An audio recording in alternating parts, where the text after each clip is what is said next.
की आरती पूजा होती है और एक जगह लोग दारू पी करके पूरे मोहल्ले को गाली देते हैं, पूरे मोहल्ले को।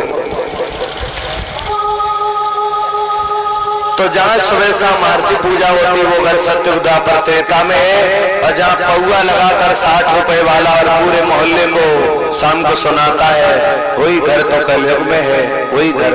लेकिन एक बात और है, दारू पीने से सारे घाटा नहीं है, 2-3 तो बड़े बड़े फायदा है दारू पीने से।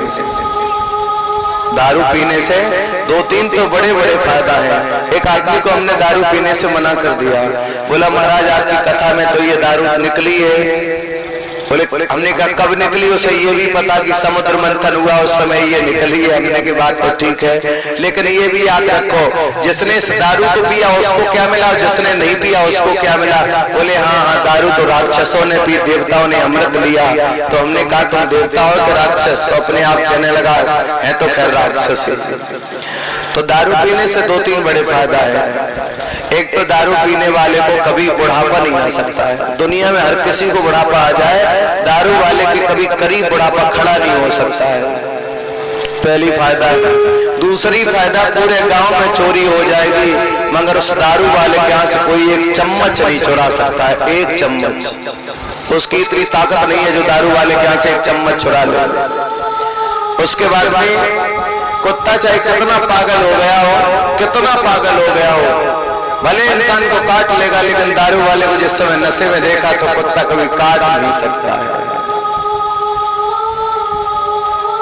अच्छा भला आप लोग सोच रहे होंगे ये सब कुछ इतनी फायदा, इसका लाभ लिया जाए, लेकिन आप इसका लाभ नहीं लेना अगर नहीं लिया हो तो। सबसे पहले कि दारू वाले के ऊपर बुढ़ापा क्यों नहीं आता है परीक्षित जी?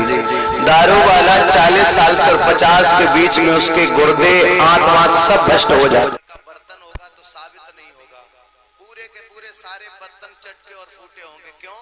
वो दारू पी के आया, और दारू वाला अपनी रियासत तो दारू पी के जिस समय आया, आने के बाद उसने घर में दाल में जैसे ही खाना खाने के लिए चला, दाल में नमक थोड़ी कम पाई तो बोला क्यों भाई? अरे मैं इतना बड़ा आदमी, मैंने 5 बीघा खेत बेच करके और पी रखा है, और भला मेरे घर में एक छोटी सी चीज, वो भी दाल में नमक, इतनी कमजोरी और इतनी डाउन बात, मेरी दाल में नमक नहीं, और पूरी थाली को उठाएगा ऐसे ही फेंक देगा। अब बताओ जब बर्तन जिस घर में टूटे होंगे वहां कभी अगर मौका लग गया तो चाट जरूर लेंगे। एक दारू वाला गांव में आया तो दारू पी के जैसे ही अपने घर में जा रहा तो एक नाली, चौड़ी सी नाली थी, उसी नाली में ठोकर लगी और दारू वाला गिर पड़ा। अच्छा दारू वाला जिस समय उस नाली में गिर पड़ा तो बड़ी बात है, बैठो पीछे बढ़ के।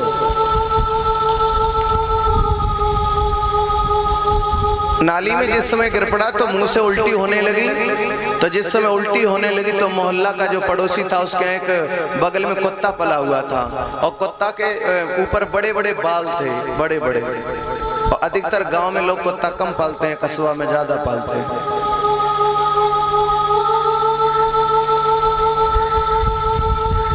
बड़े बड़े बाल वाला कुत्ता था, उसने जिस समय उल्टी करते हुए देखा तो उसको चाटने लगा। तो दारू वाला नशे में था, तो दारू वाले का जैसे ही हाथ उठा और उस कुत्ता के पीठ पर पहुंच गया। जैसे पीठ पर उसने हाथ कुत्ता के फेरा, ऊपर से वो दारू वाला कहने लगा वाह भाई वाह, वाह भाई वाह। और तब तक उस कुत्ता ने क्या किया, जीभ से उसका मुंह चाटने लगा दारू वाले का। और कुत्ता जब मुंह चाटने लगा तो दारू वाला बोला वाह भाई वाह, टिंकू की मम्मी तुम तो हमसे इतनी नफरत करती थी, आज तुम सलीन के रूमाल से हमारा मुंह पोंछ रही हो। और कुत्ता जीभ से उसका मुंह चाट रहा, इतना तो हमसे प्रेम करती हो, सनील के रूमाल से तो हमारा मुंह पोंछ रही हो।